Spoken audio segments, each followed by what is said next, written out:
नमस्कार दोस्तों, आप देख रहे हैं ट्रेड विथ मिस्टर ए, जहां मिलती है सबसे तेज और ऑथेंटिक मार्केट अपडेट। सबसे पहले स्पेस की दुनिया से एक हिस्टोरिक मोमेंट। इंडिया ने अपना हैवीएस्ट कम्युनिकेशन सैटेलाइट CMS-03 को सफलता से जियो सिंक्रोनाइज ट्रांसफर ऑर्बिट GTO में लॉन्च कर दिया है।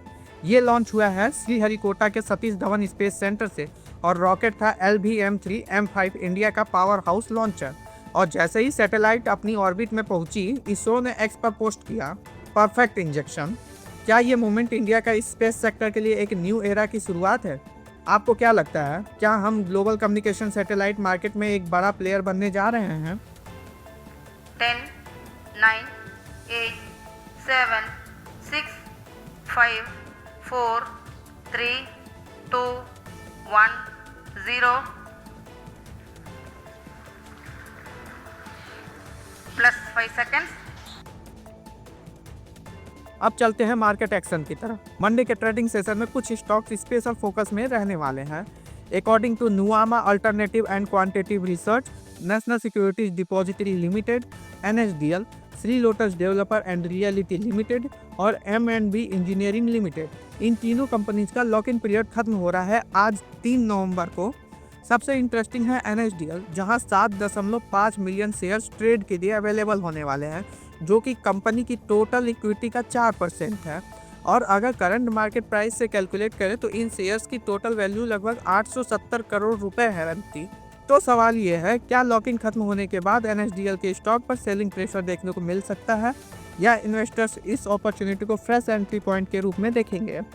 आगे बढ़ने से पहले अगर आप अभी तक हमारे चैनल को सब्सक्राइब नहीं किए हैं तो जल्दी से सब्सक्राइब कर लें, ताकि आप कोई भी अपडेट मिस ना करें। अब चलते हैं बिजनेस अपडेट्स की तरफ, और यहाँ थोड़ा मिक्स्ड पिक्चर है।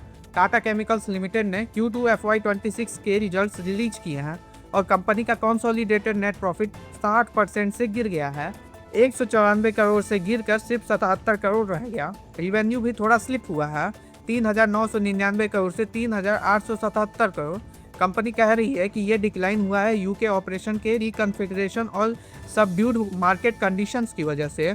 EBITDA भी 13% डाउन है, 620 करोड़ से गिरकर 537 करोड़ तक। लेकिन एक पॉजिटिव चीज भी है, बेटर कॉस्ट मैनेजमेंट ने थोड़ा इम्पैक्ट कंट्रोल किया है।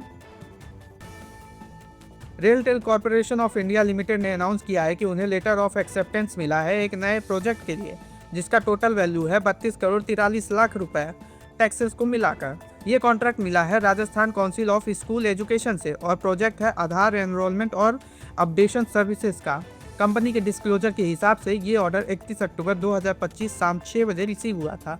तो क्लियरली रेलटेल के लिए एक और स्टेप है टुवर्ड्स डिजिटल गवर्नेंस और public service expansion.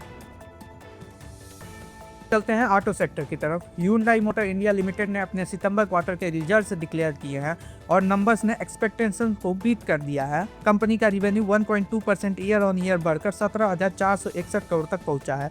CNBC TV 18 पोल के एस्टिमेट 17,535 करोड़ के थोड़ा भी लो, लेकिन फिर भी सॉलिड परफॉर्मेंस है कंसिडरिंग वॉल्यूम 1% डाउन था। सबसे अच्छी बात, Hyundai का EBITDA की 10% ईयर ऑन ईयर जंप करके 2,430 करोड़ तक पहुंचा है, जो मार्केट एक्सपेक्टेशन से भी ज्यादा है। और मार्जिन स्टोरी तो और भी इम्प्रेसिव है। कंपनी का EBITDA मार्जिन 12.8% से बढ़ के 13.9% तक एक्सपेंड हुआ है, जबकि पोल एस्टिमेट 13.6 का था।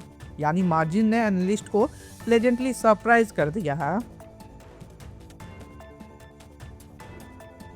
अब चलते हैं कैपिटल मार्केट्स की तरफ। सेबी ने कुछ इंपॉर्टेंट अपडेट्स अनाउंस किए हैं। सबसे पहला, क्वालिफाइड स्टॉक ब्रोकर्स के लिए T+0 रोलिंग सेटलमेंट इम्प्लीमेंटेशन का डेडलाइन एक्सटेंड कर दिया गया है। पहले डेडलाइन थी 1 नवंबर 2025, लेकिन फीडबैक के बाद अब QSB को और टाइम मिल रहा है to set up systems and processes. दूसरा अपडेट, सेबी ने नॉन बेंचमार्क इंडाइसेस जैसे बैंकेक्स, फिन निफ्टी और बैंक निफ्टी के डेरिवेटिव एलिजिबिलिटी के लिए नए गाइडलाइंस दिए हैं। बैंकेक्स और फिन निफ्टी में एडजस्टमेंट सिंगल फेज में 31 दिसंबर 2025 तक कंप्लीट होंगे। बैंक निफ्टी में चेंजेस 4 मंथली फेजेस में और मार्च 31 2026 तक कंप्लीट होंगे। ये स्टेप इंश्योर करेगा orderly rebalancing of index trekking funds, basically market के स्मूथर फंक्शनिंग के लिए। तो दोस्तों, आज की मार्केट अपडेट यही थी। कैसी लगी आपको ये खबरें? अपनी राय कमेंट सेक्शन में लिखना न भूलिए। और हाँ, अगर आप चाहते हैं कि आपको हर दिन ऐसी ही न्यूज मिलती रहे, तो चैनल को सब्सक्राइब कीजिए और बेल आइकन दबा दीजिए ताकि कोई भी अपडेट मिस न हो। मिलेंगे कल नए अपडेट्स के साथ, तब तक के लिए हैप्पी ट्रेडिंग।